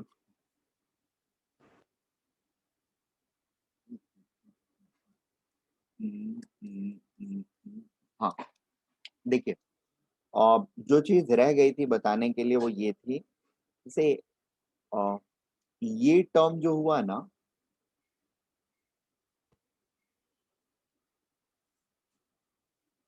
Small thing but then ये टर्म या फिर ये term this is actually second term of the expansion. z is equal to second, मतलब z का जो भी एक्सपेंशन है z के लिए उसका ये सेकेंड टर्म है, ये टर्म थर्ड टर्म है, this is fourth term, fifth term, sixth term and so on so forth, right. इस पोर्शन को, ये वाला जो ब्रैकेट के अंदर में है, दिस इज नोन एज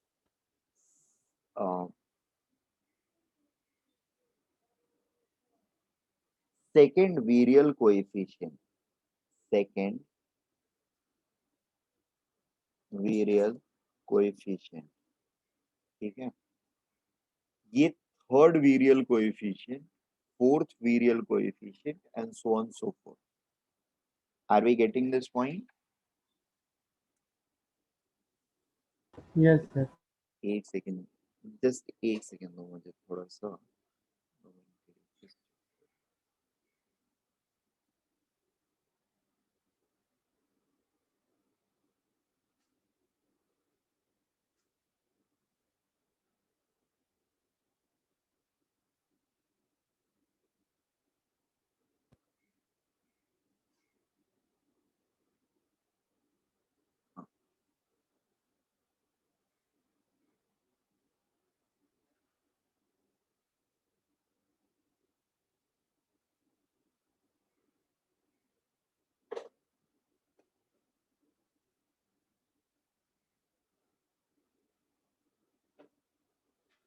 हाँ ठीक है, this is second virial coefficient. Third virial coefficient जो है वो ये वाली वैल्यू हो जाएगी, ये वाली थर्ड वेरियल कोएफिशिएंट है, ये फोर्थ वेरियल कोएफिशिएंट है, आगे fifth, third virial coefficient, fourth. अच्छा, इनका मतलब भी है, कुछ और मतलब भी होता है। ये सेकेंड वेरियल कोएफिशिएंट जो होता है ना, ये एक इंडिकेटर होता है कि या फिर ऐसे समझो, ये एक प्रोबेबिलिटी या पॉसिबिलिटी या फ्रैक्शंस को इंडिकेट करता है of entire lot of molecules which are there, उसका कितना fraction at a time two के पेयर्स में एग्जिस्ट कर रहा है, ठीक है। मतलब डायमेरिक फॉर्म में कितना फ्रैक्शन ऑफ मॉलिक्यूल्स एग्जिस्ट कर रहा है या कर सकता है, इसको ये टर्म इंडिकेट करता है, सेकेंड वेरियल कोएफिशिएंट। बात समझ में आ रही है? जैसे देखो, गैस आइडियल से रियल में अगर कन्वर्ट हो रहा है, इसका मतलब there is some either attractive या repulsive force which is operating there. Is it right? Yes, sir. दो मॉलिक्यूल्स अगर एक साथ इंटरैक्ट कर रहे हैं, उनके इंटरैक्ट करने की पॉसिबिलिटी जो होगी, उसी की वजह से कुछ अट्रैक्टिव नेचर डेवलप हो रहा है या इंटरेक्शन डेवलप हो रहा है, इंटरेक्शन डेवलप हो रहा है जिसकी वजह से the gases are becoming real, right. तो दो पार्टिकल्स या दो गैसियस पार्टिकल्स के साथ होने या साथ इंटरेक्ट करने की जो पॉसिबिलिटी या प्रोबेबिलिटी होती है, वो सेकेंड वेरियल कोएफिशिएंट देता है। थर्ड वेरियल कोएफिशिएंट जो है, तीन पार्टिकल्स के साथ साथ इंटरेक्ट करने की पॉसिबिलिटी या प्रोबेबिलिटी को इंटरेक्ट इंडिकेट करता है, थर्ड वेरियल कोएफिशिएंट, ठीक है। और fourth virial coefficient, three particles at a time, three particles at a time interaction probability, right. और चार का अगर रहेगा तो that is given by fourth virial coefficient and so on so forth. बात समझ में आ रही है? तो ये Yes, दो sir. इंफॉर्मेशन मेरे से रह गया था देना, just skip. Okay, using van der Waal calculate pressure exerted by 10 mole of CO2 in this. Repeat the calculation using ideal gas. Compare the result with experimental value of 82 atm. ये purely करके देखने वाला है, आप लोग करके ऊपर से देखोगे तो फिर you will get an idea, ऊपर के बेसिस पर इसको सॉल्व कर सकते हो। और यहाँ पर critical temperature is 31 degree Celsius and critical pressure is 75 atm। If critical temperature, तो क्रिटिकल टेम्परेचर टीसी क्या होता है, TC is equal to, Sir, are you presenting the worksheet? Because I can see the yes board. yes sorry I saw it late। हाँ, मैं ये बोल रहा था 9th वाला क्वेश्चन जो है, that you guys can do ना, is the same equation which we have to use, p plus a by v square v minus b is equal to nRT। यहाँ पर n को भी यूज करना होगा, आई थिंक 10 मोल्स दिया हुआ है, हर जगह पे n डालना होगा आप लोगों को, जनरल इक्वेशन यूज करना है, ठीक है।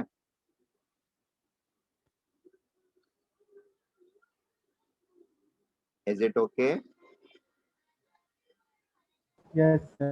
हो So जाएगा। the last हाँ you बोलो just ना। compare the results with experimental value of 82 atm, मतलब वो समझ नहीं आया हमको। अरे कुछ नहीं, आप पहले वी रियल निकाल लोगे, सॉरी पी रियल निकाल लोगे, ठीक है, पी आइडियल निकाल लोगे, ठीक है, और पी एक्सपेरिमेंटल आपको दिया हुआ है 82। तो आपको ये देखना है कि ये वाला वैल्यू जो एक्सपेरिमेंटल वैल्यू वो किसके क्लोज है, आइडियल के या रियल के, which one is All right. Giving, ठीक है, that is what you have to do, not much.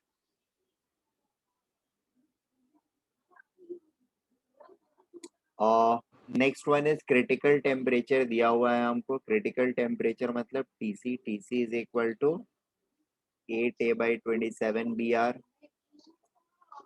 right? And critical pressure PC is equal to 1 by 27 b square,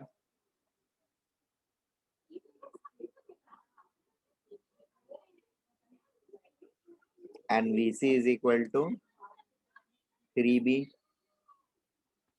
right? हमारे पास ये वैल्यू है और ये वैल्यू है, इन दोनों के बेसिस पर can we calculate A and B का वैल्यू और नॉट, टीसी बाई टीसी से हमको आ सकता है क्या?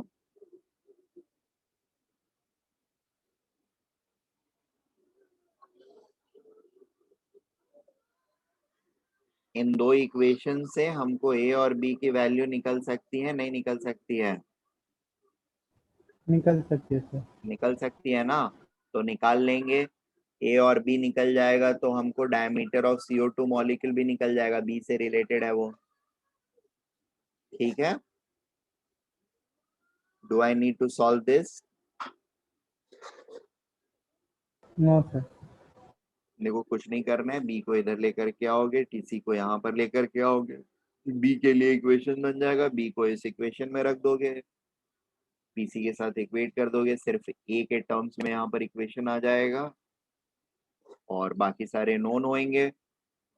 You can solve it for a square के लिए सॉल्व कर लोगे, फिर ए की वैल्यू निकाल लोगे, ए की वैल्यू आ गई, we are done.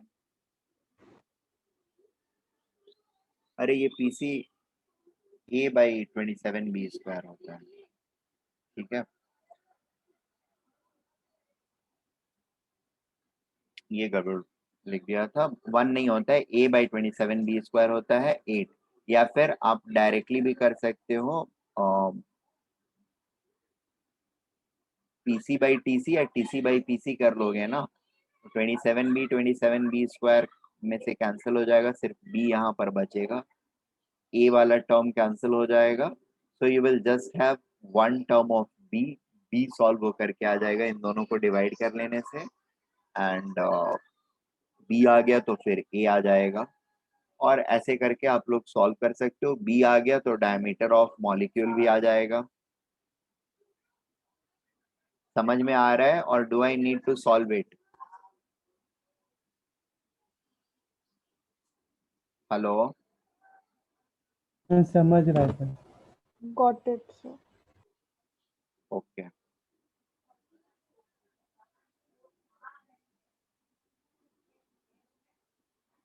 Next one is arrange the Van der Waal constant. ये गैसेस हैं दिए हुए और इधर इनके वैंडरवाल कांस्टेंट ए की वैल्यू दी हुई है, इनको मैच करना है हम लोगों को, ठीक है।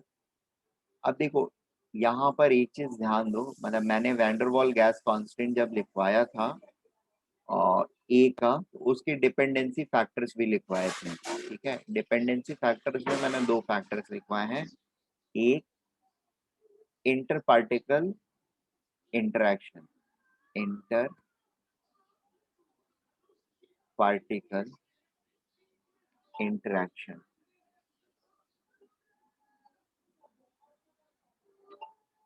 इंटरेक्शन, और दूसरा चीज होता है inertia factor, inertia factor that is mass factor, ठीक है।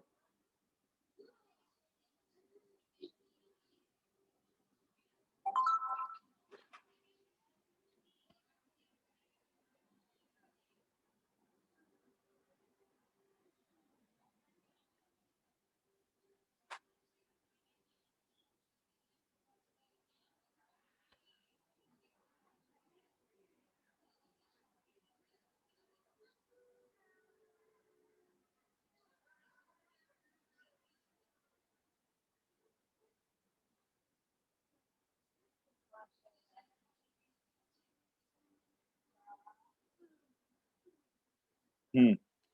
सो बट इसमें ये होता है, देखो जैसे अब इंटर पार्टिकल इंटरेक्शंस जो होते हैं, ठीक है, और इनका इफेक्ट डेफिनेटली रहता है, बट इनर्शिया फैक्टर जो होता है यानी मास फैक्टर जो होता है ना, इसका इम्पैक्ट बहुत ज्यादा रहता है। यानी अगर दो चीज को हम कंपेयर कर रहे हैं और एक का मास मान लो 20 या 25 यूनिट है और दूसरे का मास 100 यूनिट है, ठीक है, तो it is the inertia factor जिसके ऊपर में value of A is going to depend, ठीक है।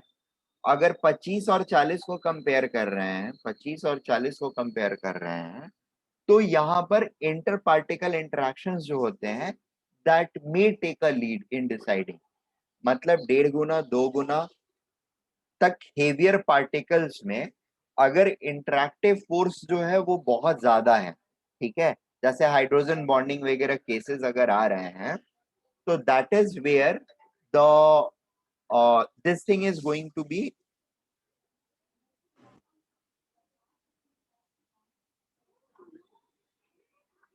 ठीक है। हाँ, मास का डिफरेंस अगर 2 टाइम्स तक का है, तो इंटर पार्टिकल इंटरेक्शंस जो है दैट कैन डिसाइड द और that may make the value of way higher. जैसे वाटर के केस में, H2O के केस में हमारा हाइड्रोजन बॉन्डिंग होता है, we know that there is hydrogen bonding, and CO2 में ऐसी कोई हाइड्रोजन बॉन्डिंग नहीं होती है, सिर्फ डाइपोल डाइपोल इंटरेक्शन होता है, ठीक है। H2O का मास जो है वो 18 है, इसका मास 44 होता है, ठीक है, और इन दोनों का ए वैल्यू जो है वो लगभग बराबर है, ये मतलब 5 पॉइंट समथिंग है और ये 4 पॉइंट समथिंग है, ठीक है। So what I am trying to tell you over here is, अगर मास डिफरेंस लगभग 2 टाइम्स का हो, कोई बिहेवियर हो 2 टाइम्स का, बट पहले वाले मॉलिक्यूल में अगर कोई स्ट्रॉन्ग इंटरेक्शन हो, strong interaction is actually hydrogen bond interaction, ठीक है। अब अगर सिर्फ डाइपोल डाइपोल इंटरेक्शन जैसे HCl वाला केस होता, अब HCl और CO2 का अगर हम कंपेयर करने जाएंगे वैल्यू, एक्चुअली मेरे पास अभी है नहीं, एक सेकेंड रुक जाओ, तो मैं देखता हूँ तनुषा लोगों को पढ़ाया था तो अ,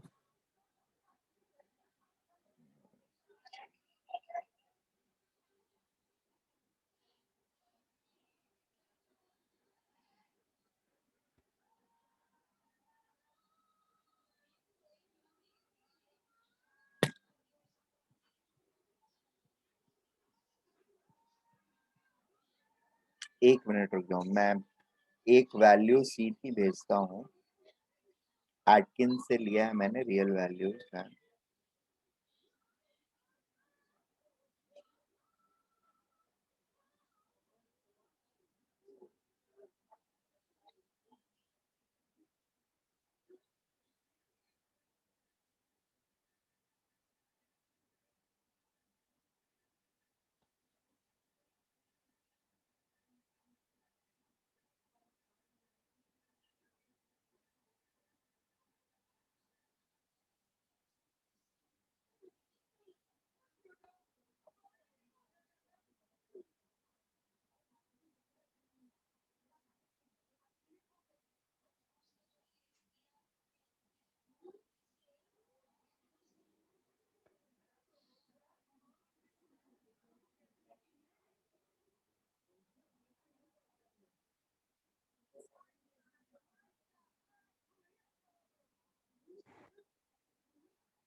हम्म।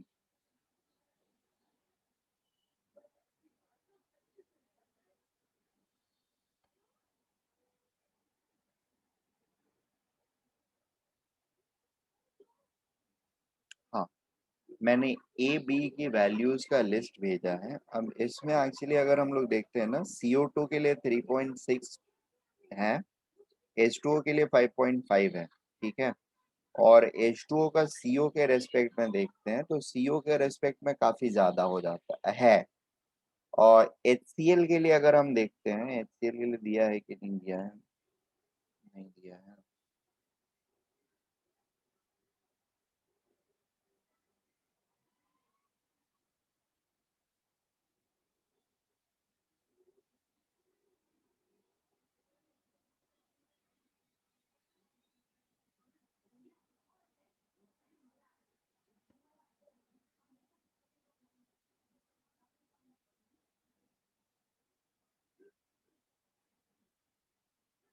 हाँ, सी बेसिकली यहाँ पर मेरा बोलने का पॉइंट ये है कि फर्स्ट हैंड हम कंपैरिजन जो करते हैं ना, वो इनर्शिया फैक्टर का करते हैं, ठीक है।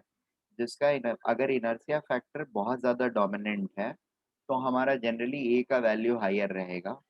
और इनर्शिया फैक्टर अगर लगभग बराबर रेंज, यानी 2:1 के रेशियो तक भी है ना, ठीक है, 2:1 के रेशियो तक है, then we are going to look at inter particle interaction. तब inter particle interaction starts playing a role in deciding the value of a, ठीक है।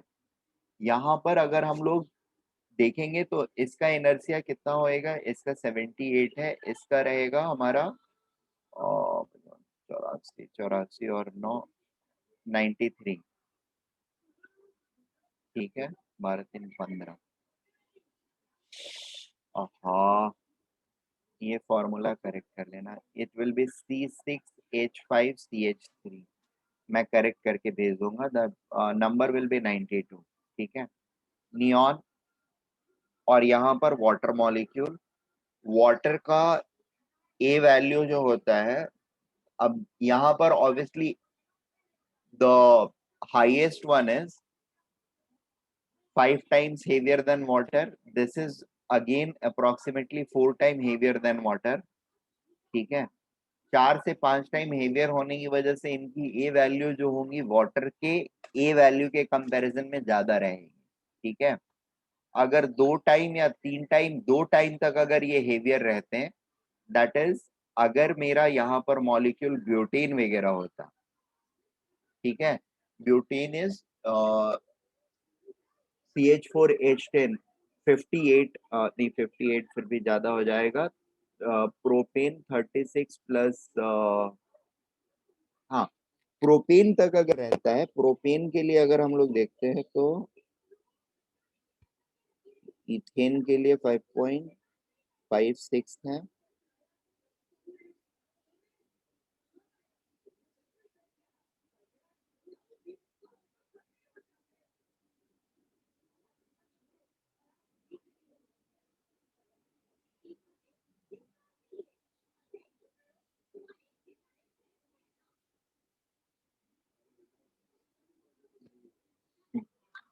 अब प्रोपेन के लिए वैल्यू जो रहेगी ना वो H2O के रेस्पेक्ट में थोड़ी सी कम रहेगी, या नॉर्मली H2O के रेंज में रहेगी। ट्वाइस थ्राइस हो रहा है, ट्वाइस से थोड़ा ज्यादा होएगा 18 36। और इधर मतलब बेसिकली H2O का जो वैल्यू होगा 5.46, इसके राउंड अबाउट में हमारा प्रोपेन का रहता है, ठीक है, या रहेगा। दैट इज सम मतलब ट्वाइस होने पर इट इज लाइक, 2 टाइम्स होने पर इट इज लाइक कि strong interactive interactions, interparticle interaction is able to balance up to twice the inertia factor. But inertia factor अगर 2 टाइम्स से ज्यादा हो गया, 3 टाइम्स या 4 टाइम्स हो गया, तो clearly even the मतलब best of the interactions is not going to overpower the inertia factor, ठीक है। दिस इज समथिंग जो रिलेटिव एनालिसिस के टाइम पर हमको ध्यान में रखना होता है। अच्छा, एक और यहाँ पर चीज थी, जनरली सरफेस एरिया जिसका बड़ा होता है ना, सरफेस एरिया जिस मॉलिक्यूल का बड़ा होगा और उस मॉलिक्यूल का इंटर पार्टिकल इंटरेक्शंस वगैरह जो होता है ना, या ए की value that is also higher. Surface area अगर हाई है, ठीक है, surface area large, then interaction is large and A value is higher, ठीक है। ये एक पॉइंट है जो कि और आप लोग अपेंड कर लेंगे वैल्यू ऑफ ए के कंपैरिजन के टाइम में, जो आपको नोट्स में लिखवाया है मैंने, उसमें ये एक पॉइंट को अपेंड कर लो।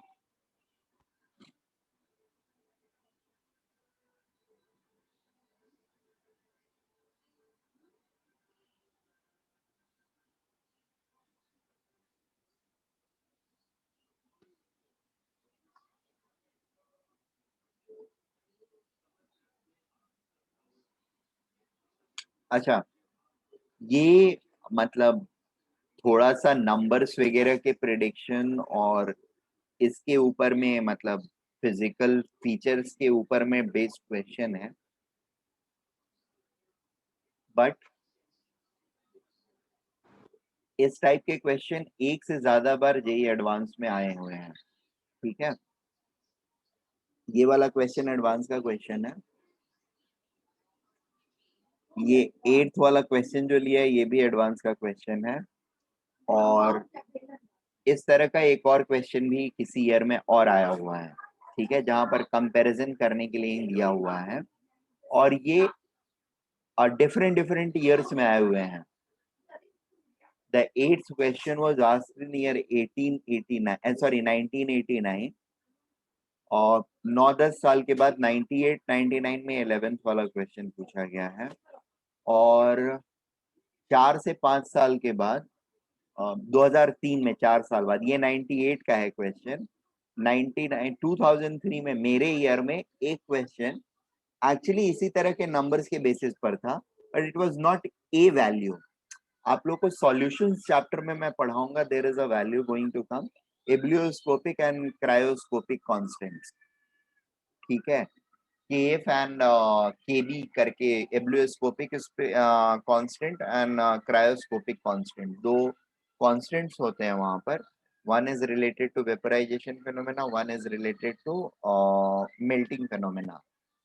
ठीक है, तो हमारे टाइम में एक्चुअली उनके वैल्यू को कंपेयर करने के लिए दिया गया था. Are we getting this point? Yes, sir. उसमें इथेनॉल, वाटर और एक किसी benzene, ethanol, water and benzene, ये तीन चीजें थी. इनका वैल्यूज दिया हुआ था एंड उसको कंपेयर मैच द फॉलोइंग करने के लिए 2 मार्क्स क्वेश्चन में दिया हुआ था. तो अब वाटर जो होता है उसका केबी एंड केएफ जो होता है आप बार बार यूज करते रहते हो. बेंजीन का भी समहाउ 2-4 बार तो यूज कर ही लेते हो, बहुत सारे क्वेश्चन कर रहे हो. तो इथेनॉल जो है जिसका आप जनरली यूज नहीं करते हो, या एक आध बार कभी कभार अगर उसको कम अक्रॉस किया हो प्रॉब्लम सॉल्विंग में तो ठीक है. बट H2O कुछ ऐसा है जिसका कि आपको ध्यान रहता है.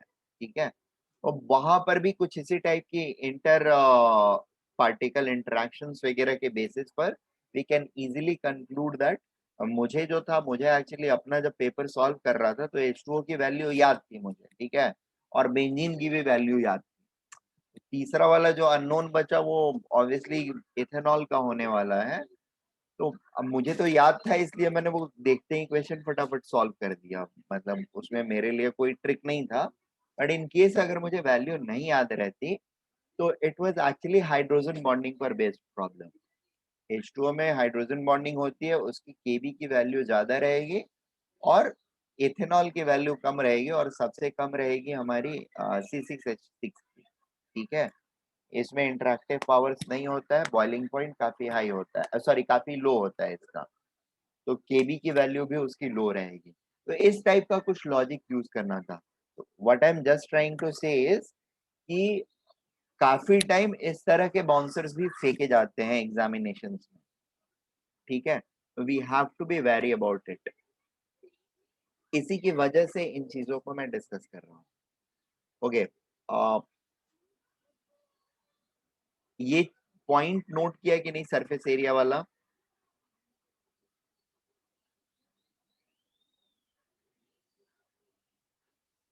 Yes, sir.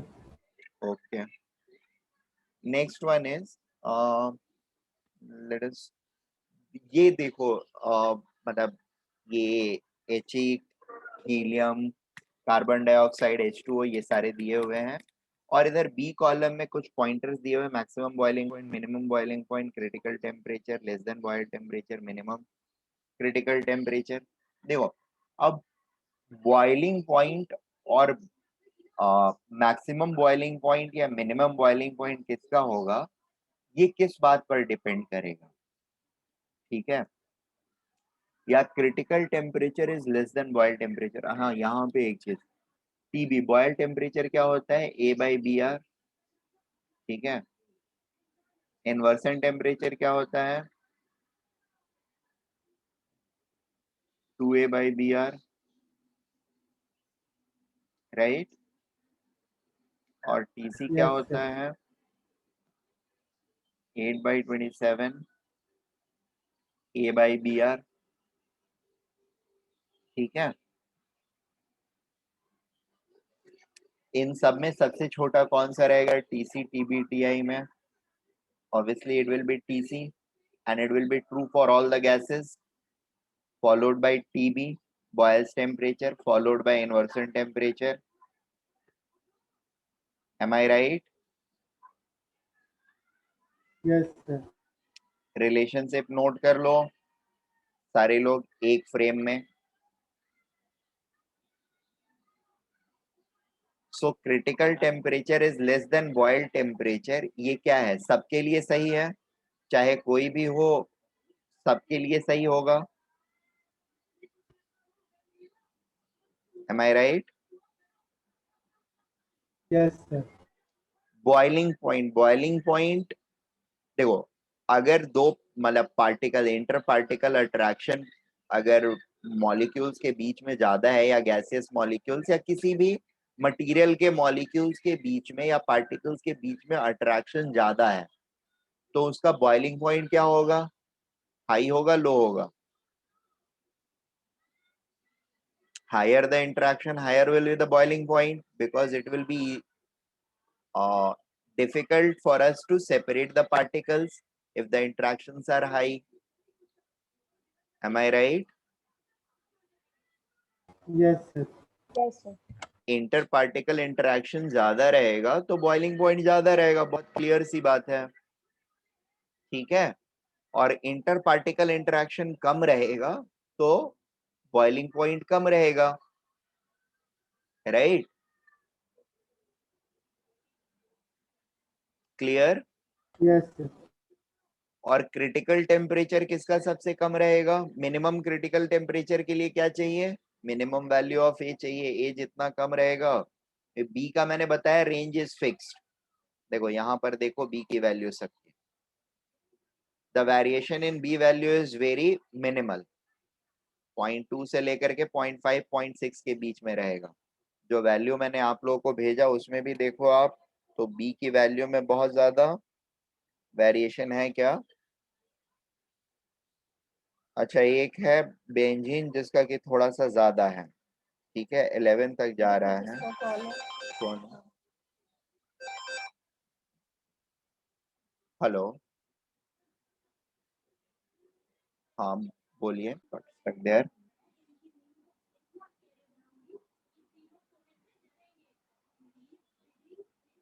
So what I was telling is attractive power ज्यादा रहेगा, बॉइलिंग पॉइंट ज्यादा रहेगा। अट्रैक्टिव पावर कम रहेगा या इंटरेक्शन पावर कम रहेगा, बॉइलिंग पॉइंट कम रहेगा, ठीक है। इंटरेक्शन पावर का या इंटरेक्टिव एबिलिटी, अट्रैक्टिव एबिलिटी का इंडिकेटर कौन है? Value of A, right? Yes, sir. ए जिसका सबसे ज्यादा उसका बॉइलिंग पॉइंट सबसे ज्यादा, और ए जिसका सबसे कम उसका बॉइलिंग पॉइंट सबसे कम, ठीक है। तो फर्स्ट वाले के लिए क्या होगा?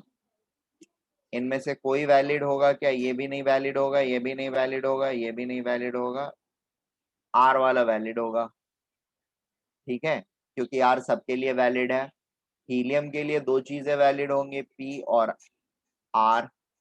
एक्चुअली मिनिमम बॉइलिंग पॉइंट रहेगा, आर भी ट्रू रहेगा, और मिनिमम क्रिटिकल टेम्परेचर भी रहेगा।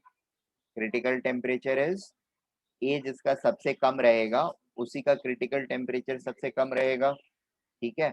वैसे ये आप लोग को पता रहना चाहिए, हीलियम इज द गैस जिसका क्रिटिकल टेम्परेचर टीसी जो है वो सबसे कम है, ठीक है। Is it okay?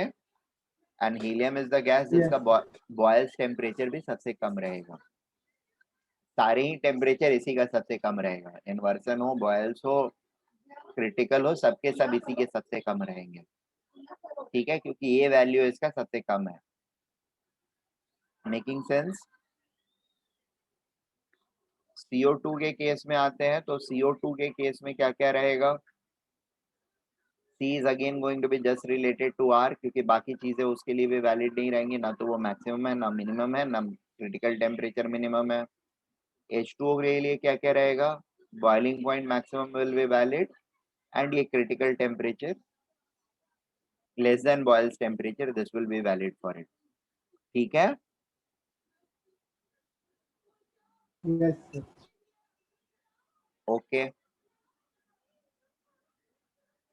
ठीक है। फिर अभी का लेक्चर, आई मीन ये क्वेश्चन से डिस्कस करने थे हम सॉल्विंग, बाकी कुछ 5 से 7 क्वेश्चन या 10 क्वेश्चन मैं एक दिन अलग से दानिश आपके साथ डिस्कस करूंगा, and there will be few more advanced type questions which we will be discussing, and that's it.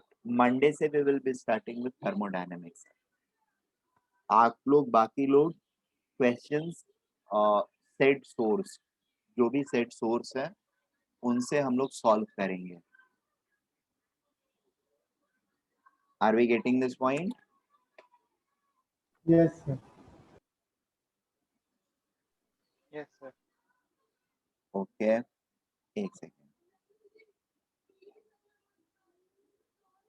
रुक जाओ, चलिए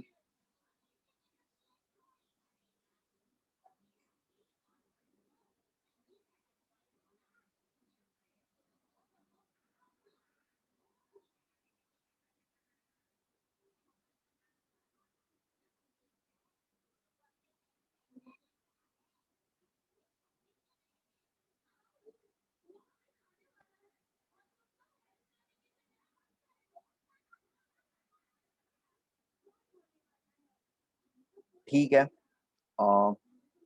we all can disperse now. और अभी 11 बज रहा है। फॉर रुबीसा, Yes, sir.